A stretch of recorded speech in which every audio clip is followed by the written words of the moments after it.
अगर हम जिंदा रहा तो तोरा के खाना हम ही खियाबो, सापत सोना का थाली में, हाँ पानी हम ही पियाबो, जाओ माता के बोतल में, आ देहिया मलमल के तो है हम ही नहवाबो। सापा रमल बछड़ा के इतना बात सुन के दिल में माया आ गेल हो। बैठे न जा सब गोरे बैठे न जा रमल बछड़ा के दिल में माया आ गई, सिनेमा का पास के प्राण छोड़ दे, जाके फुगल राज उदयपुर में दीनानाथ गोसैया जी पैर में पैर झुमकी खड़ा पे लंडान में पेरिया रंग धोती, कान पर पाट के जने सिर पर तिलक ध्यान मुर में रह मलपाट पगिया ऊपर फसलन कोटी पूरा बाबा जी के भेष बनौलन, काली रंग कोयली लक्ष्मी दलिद्रा के संग में पकड़लन, चलई नीति धर्म के व्यवहार खोजे, चारू दिशा में नीति धर्म के व्यवहार न पुगल, केनहू न मिलल हो, केकरो देवघर में दीपक पहरा जरैत रहे,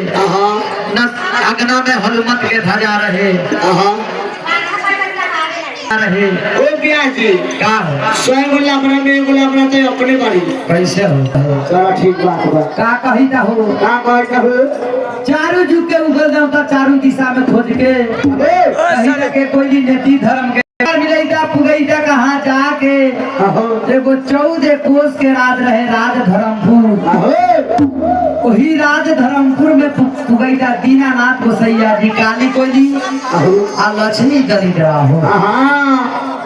आ वही 14 कोस के राजा ने बसल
रे